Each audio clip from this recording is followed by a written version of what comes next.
With more tonight, Lieutenant Colonel Michael Waltz, former Green Beret commander and a Fox News contributor, and Jamie Metzl, senior fellow at the Atlantic Council and author of Eternal Sonata. Welcome, gentlemen. Good to have you all here. Michael Waltz, let me start with you.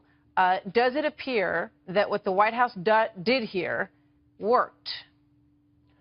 Well, Martha, finally someone stood up to the schoolyard bully and punched back. And I think what we've seen for decades here is that the North Koreans weren't used to that. I mean, look at the recent op-ed from former National Security Advisor Susan Rice, who said, we just need to get used to it. We just need to accept that North Korea is going to have a nuclear arsenal and be able to hold the region and the United States hostage.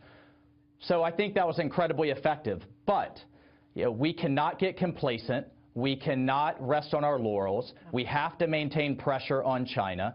The North Koreans are very good at ratcheting up tensions and then ratcheting them down and staying just below that threshold of war. Meantime, they're buying time to improve their ICBMs, to get more on mobile launchers, to go from liquid fuel to solid fuel, which means they can launch faster and to even develop a submarine capability. So we have to keep the pressure up. I mean, it's clear that this is far from over. But, Jamie, let me turn to you, because I can't remember a time when we saw this sort of dynamic, where you have China banning some of the major imports that North Korea sends to them, and that combination with the threat that China says, we don't have your back. If they come after you, we don't have your back. That's different. It's not that different. Basically, the United States lost this exchange with North Korea over the last week. Because think about it. Where were we 1 week ago? We had already had 5 rounds of sanctions by the United States and the UN against North Korea.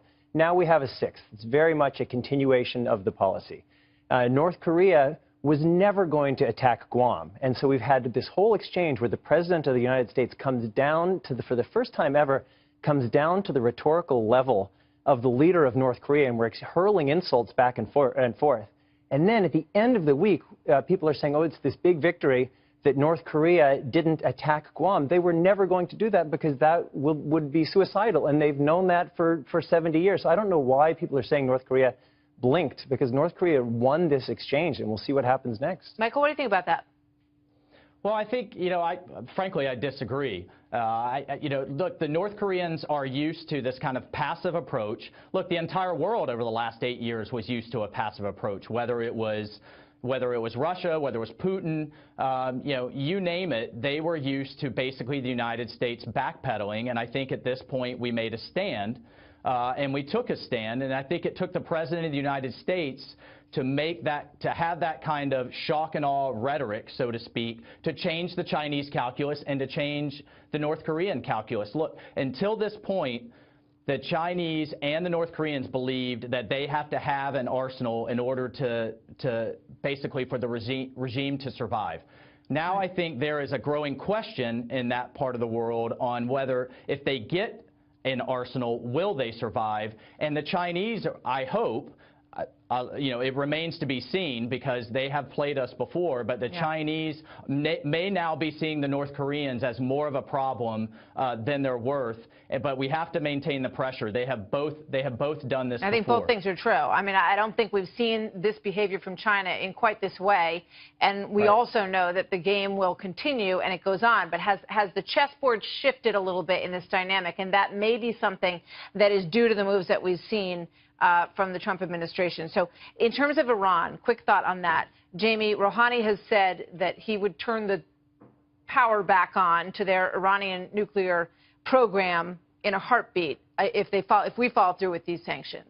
Well, the United States is pushing forward with sanctions because because Iran has violated UN Security Council resolutions on ballistic missiles. Shocking. So if Iran chooses to withdraw from the nuclear accord, that's their decision, and then the sanctions will automatically slap back. And so that is something that it's up to them to take that decision. If they do, there will be consequences. Michael, quick thought. Yeah. Well, look, the Iranians can't have it both ways. On the one hand, they want their ballistic missile program, the American hostages that they've taken, the terrorism they're supporting across the region to be outside of the nuclear agreement. But on the other hand, when we start holding them accountable for all of those actions, which we're doing now with additional sanctions, then it's back to, well, we're going to tear, it's essentially an excuse to tear up the deal. So, we have to maintain the pressure. Again, I think it's something that the world is not used to, America taking a strong stand and really hold the Iranians accountable, and particularly, as I mentioned before, for the American hostages that they're holding right now today. Very important. Unjustly. And clearly, what happened to Otto Warmbier had a major impact on the president and has had some impact on this policy that we've seen as well. Thanks, you guys. Good to see you both. Sure.